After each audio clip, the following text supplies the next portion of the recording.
உட்காரு மாயா. வலிக்குதா மாயா? பரவாயில்லையா? மாயா, நீ சொன்னதை சாதிச்சிட்டம்மா. பாட்டி, கோர்ட்ல நீங்க மாயா வாதாடினதை பார்க்கலையே. அந்த எதிர்த்தரப்பு வக்கீல் இருக்காரு, அவருக்கு வார்த்தையே வரல. ஆமா, எங்களுக்கே தெரியாம நீ எப்ப வக்கீலுக்கு படிச்ச?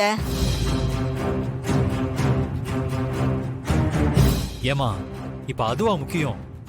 அவ எவ்வளவு நல்லா வாதாடி மாமாவையும் அத்தையும் வெளியில கொண்டு வந்திருக்கா. அத பத்தி பேசுங்கம்மா. ஏய், என் அண்ணனோட கை சுத்தம். அவரை பத்தி இந்த ஊருக்கே தெரியும். இவ வாதாடலனாலும் என் அண்ணன் தன்னால வெளியில வந்திருப்பாரு. பத்மா, அப்படி சொல்லாத. மாயா இல்லனா நிச்சயமா எங்களால வெளியில வந்திருக்க முடியாது. அப்படி சொல்லுங்க மச்சான். எல்லாரும் என்ன பத்தியே சொல்றீங்க. ஆனா கதிரும் தனாவும் பெரியம்மா பெரியப்பாவை காப்பாத்த துணிச்சலா ஜெயிலுக்குள்ளேயே வந்தாங்க. அது நினைச்சா இப்ப கூட சிலிர்ப்பா இருக்கு. அது ஓகேதான் மாயா. ஆனா கத்தி குத்துப்பட்டு தனக்கு என்ன ஆனாலும் பரவாயில்லன்னு சொல்லி நீ கோர்ட்ல வாதாடுனியே, அது இப்ப நினைச்சாலும் என் உடம்பெல்லாம் நடுங்குது தெரியுமா? உள்ள உயிருக்கு ஏதாவது ஆயிருந்தா என்ன ஆயிருக்கும்?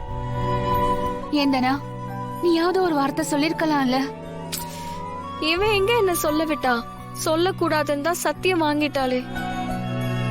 ஆமா மாயா, இதுல எனக்கும் உன் மேல வருத்தம் தான். இன்னைக்கு இல்லைன்னா இன்னொரு நாள் வாதாடி எங்களை வெளியில கொண்டு வந்திருக்கலாம்.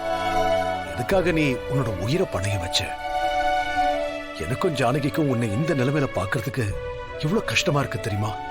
இல்ல பெரியப்பா, நான் பிரேக் எடுத்திருந்தா நாங்க எல்லாரும் பட்ட கஷ்டமெல்லாம் வீணா போயிருக்கும் பெரியப்பா. ஆம், இப்பதான் எல்லாம் சரியாயிடுச்சுல்ல. இனிமேலாவது உன் உயிரை பணைய வைக்கிற வேலையெல்லாம் வச்சுக்காத. சரிங்க பெரியப்பா.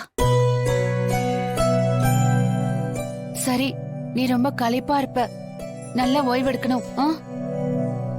சீனு, அத்தை. மாயாவை கூட்டிட்டு உள்ள போ. சரிங்க அத்தை. ஆமா மாயா, நீ நல்லா ரெஸ்ட் எடுத்துக்க. ஜானகி, அவளை பத்திரமா பாத்துக்க. அவளுக்கு வேண்டியதை எல்லாம் பக்கத்துல இருந்து செய்.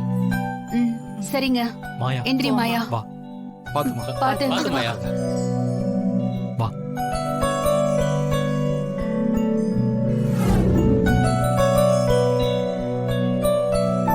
சரிங்க, நான் சமையல் வேலையை பாக்குறேன்.